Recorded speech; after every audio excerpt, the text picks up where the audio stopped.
¿Qué tal amigos? Comenzamos nuestro resumen internacional hablando de la tensión en la Franja de Gaza tras nuevas violaciones del alto el fuego.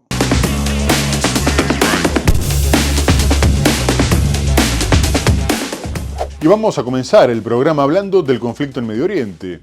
El intercambio de cuerpos entre Israel y Hamás continuó en la Franja de Gaza, más allá de que Hamás sigue advirtiendo sobre la dificultad que implica sacar a los fallecidos de debajo de los escombros, y las autoridades sanitarias del enclave denunciaron que muchos de los 30 cadáveres de palestinos entregados por Israel en los últimos días presentaban signos de tortura, como pisadas, quemaduras, estrangulaciones con cuerdas y ejecuciones a corta distancia, por lo que el director general del Ministerio de Salud, Munir al-Barsh, aseguró que las imágenes de los cuerpos eran impactantes y aterradoras.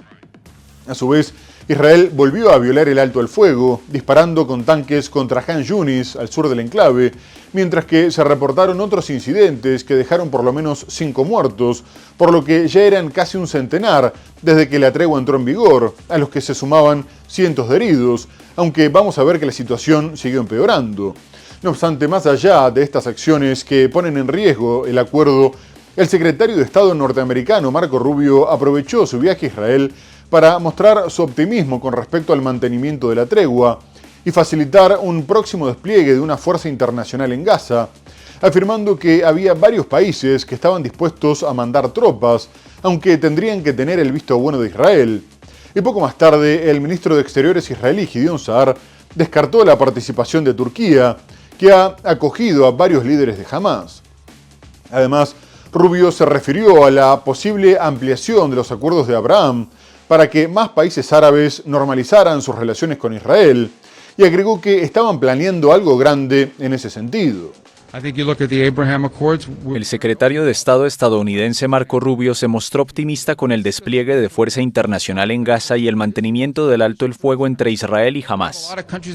Rubio culminó una serie de visitas de altos cargos estadounidenses a Israel, tras las de Steve Witkoff y Jared Kushner, emisarios del presidente Donald Trump, y la del vicepresidente J.D. Vance. El viernes, Rubio afirmó que muchos países se habían ofrecido a participar en la Fuerza Internacional de Estabilización que, según los términos del Plan Trump, debe desplegarse en el territorio palestino a medida que el ejército israelí se retire. Obviamente, al formar esta fuerza tendrá que estar compuesta por personas con las que Israel se sienta cómodo y por países con los que Israel se sienta cómodo. Hay muchos países que están mostrando interés en este momento. No voy a entrar en detalles sobre quiénes son.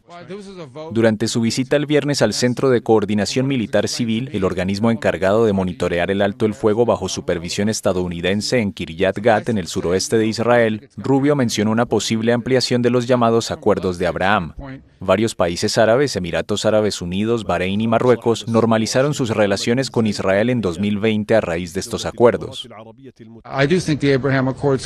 Creo que los acuerdos de Abraham pueden crecer. Creo que hay algunos países que probablemente se podrían añadir ahora mismo si quisiéramos, pero queremos hacer algo grande al respecto, así que estamos trabajando en ello. Todos los responsables estadounidenses que visitaron Israel en los últimos días se mostraron confiados respecto al mantenimiento del alto el fuego, en vigor desde el 10 de octubre, y que pareció debilitarse el domingo tras bombardeos israelíes en Gaza, provocados por disparos que causaron la muerte de 2 soldados. Pero las dificultades de la tregua continuaron, y Estados Unidos tuvo que salir nuevamente a asegurar que seguía confiado en el alto el fuego, después de que el primer ministro israelí, Benjamin Netanyahu, ordenara ataques contundentes el pasado martes, que según Israel dejaron 30 combatientes muertos, mientras que Hamás denunció que más de 100 personas habían fallecido, incluyendo 35 niños y familias enteras en zonas residenciales de toda la franja, y aseguró que no había tenido nada que ver con el ataque contra soldados israelíes después de que un funcionario israelí denunciara que Hamás había abierto fuego contra las tropas en Rafah, al sur del enclave, y que un soldado había resultado muerto, tras lo cual se esperaba una respuesta violenta. Poco más tarde, el alto al fuego continuó en medio de fuertes tensiones, pero Hamás comunicó que tendría que retrasar la entrega de rehenes como consecuencia de los bombardeos, mientras que el ministro de Defensa israelí, Israel Katz, advertía que le cortarían la mano a cualquiera que la levantara contra un soldado, y aseguraba que no habría inmunidad ni para los que vestían de traje ni para los que se escondían en túneles. Por otra parte, se informó que Israel solo le había avisado a Estados Unidos después de los ataques, pero el mandatario norteamericano Donald Trump justificó las acciones ofensivas afirmando que Israel tenía derecho a devolver el golpe y aseguró que nada iba a poner en peligro el alto el fuego. No obstante, el ataque generó una fuerte condena por parte de Turquía, que pidió la intervención de la comunidad internacional ante la política de genocidio de Israel, al que consideró como una amenaza para la paz. Israel bombardeó el martes la Franja de Gaza pese al cese el fuego en curso y luego de acusar a Hamás de atacar a sus tropas, lo que el movimiento islamista niega. La Defensa Civil Palestina informó el miércoles a la AFP que el ataque dejó al menos 30 muertos y decenas de heridos en el territorio palestino, devastado por 2 años de guerra antes de la entrada en vigor del alto el fuego el 10 de octubre. Después del ataque, el vicepresidente de Estados Unidos, J.D. Vance, dijo que el alto el fuego en Gaza se mantiene a pesar de las escaramuzas. Hamás, que tomó el poder en Gaza en 2007, negó haber atacado a tropas israelíes en el territorio. Previamente acusó a Israel de violaciones al acuerdo de tregua y anunció el aplazamiento de la entrega de otro cadáver de un rehén. La tregua ya había sido puesta a prueba por actos de violencia mortales el 19 de octubre, cuando Israel y Hamás se acusaron mutuamente de violar el acuerdo.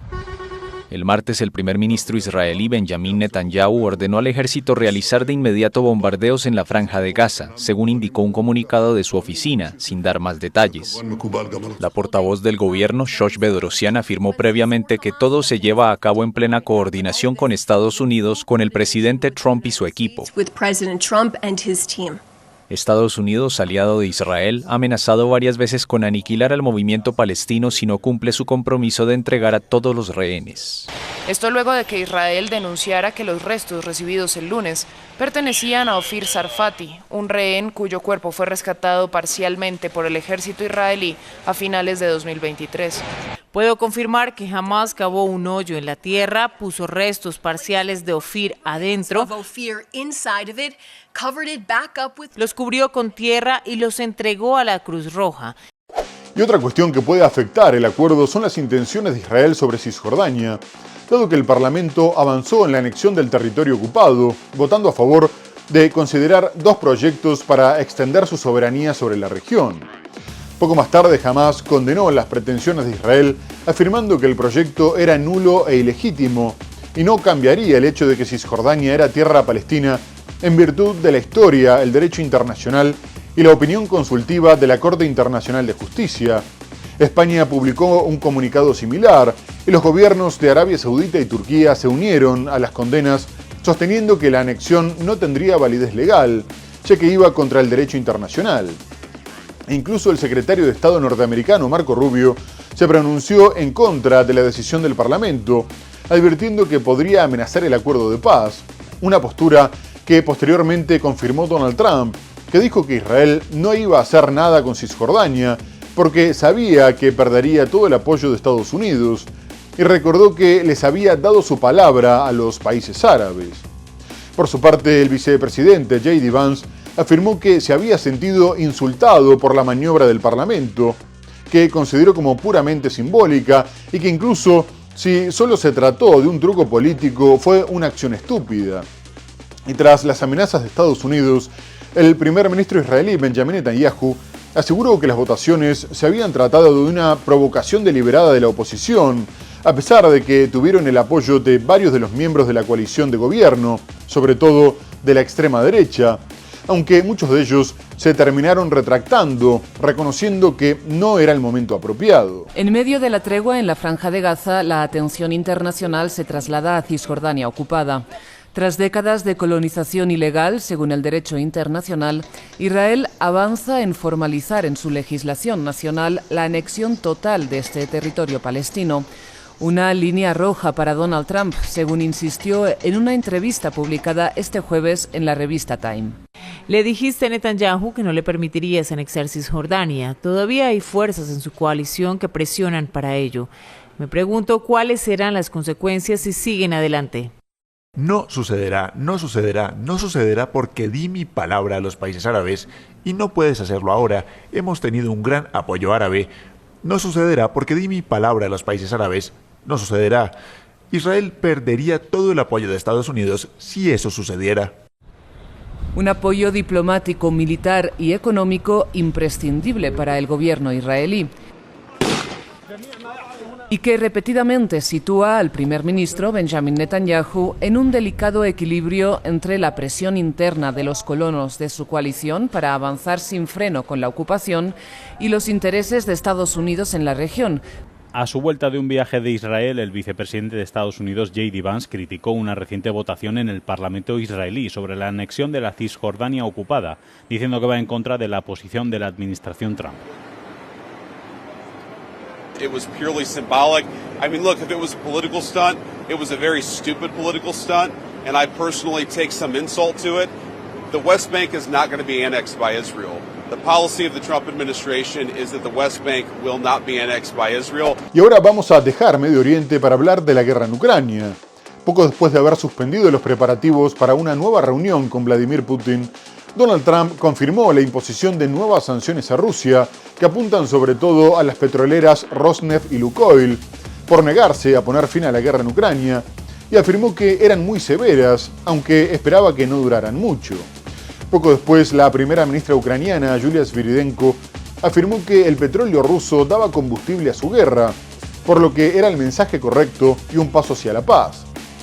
A su vez, la vocera de Exteriores rusa, María Zaharova, sostuvo que ese enfoque era totalmente contraproducente, pero que su país había demostrado ser inmune a las sanciones, mientras que Putin afirmó que se había tratado de un acto inamistoso, que si bien tendría sus consecuencias, no iba a tener un impacto significativo en la economía rusa. Pero las sanciones de Washington le permitieron a Europa volver a tomar impulso, y no solo la Unión Europea también aprobó medidas destinadas a afectar los ingresos por la venta de hidrocarburos, prohibiendo las importaciones de gas natural ruso para el 2027 y apuntando contra la flota fantasma que Moscú utilizaría para eludir las sanciones, sino que la llamada coalición de los dispuestos se reunió en Londres para abordar la posibilidad de utilizar los 244.000 millones de dólares en activos rusos congelados para armar y reconstruir a Ucrania y aprobar un préstamo que se apoyaría en esos fondos. El primer ministro británico, Keir Starmer, llamó a los aliados a terminar el trabajo mientras aumentaban el suministro de armas de largo alcance. Los aliados de Ucrania están decididos a aumentar la presión sobre Rusia. En Londres, más de 30 países aliados se reunieron el viernes para reafirmar su compromiso frente a Moscú. La llamada coalición de voluntarios, encabezada por el primer ministro Keir Starmer y el presidente francés Emmanuel Macron, busca intensificar la ayuda militar y económica a Kiev. Starmer anunció que reforzará las sanciones contra el sector energético ruso y llamó a los demás aliados a hacer lo mismo.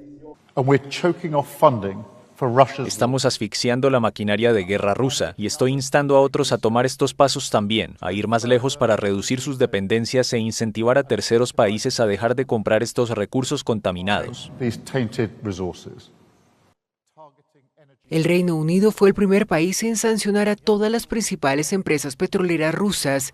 Estados Unidos y la Unión Europea siguieron esta semana con medidas que afectan directamente a Rosneft y Lukoil. Inmovilizados debido a las sanciones occidentales, los activos rusos representan unos 244.000 millones de dólares. Starmer considera que esos fondos deben destinarse a la reconstrucción y defensa de Ucrania. Los dirigentes europeos reunidos el jueves en Bruselas dieron un primer paso al pedir que se exploren los medios para financiar a Ucrania durante los próximos 2 años, dejando abierta la posibilidad de establecer un préstamo que se apoyaría en esos activos.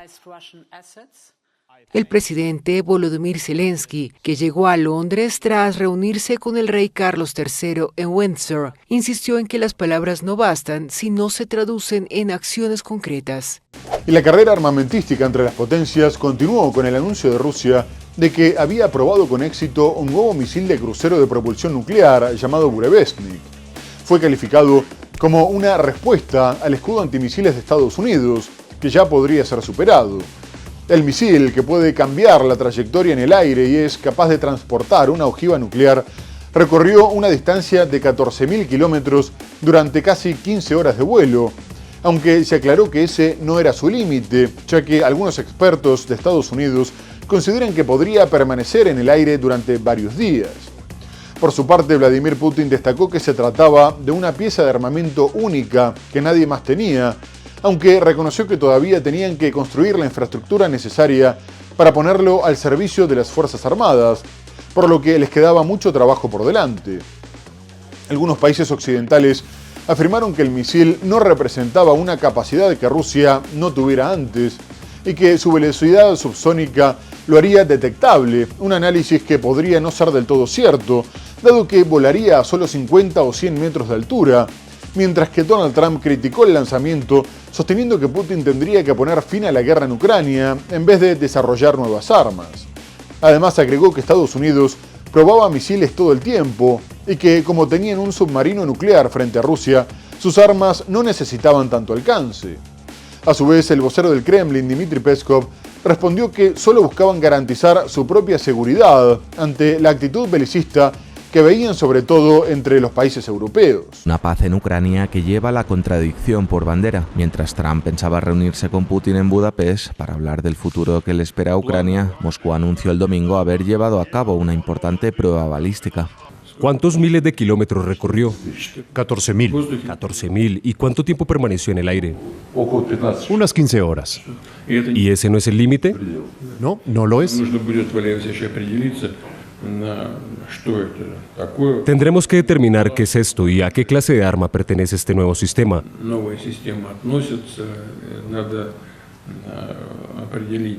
Necesitamos determinar a sus posibles usos y comenzar a preparar la infraestructura para desplegar este arma en nuestras Fuerzas Armadas.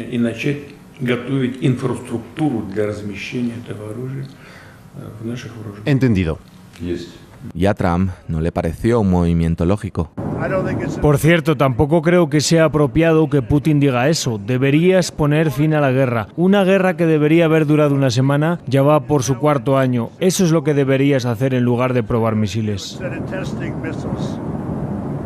El portavoz de Putin replicó que la prueba nuclear es un asunto interno del Kremlin.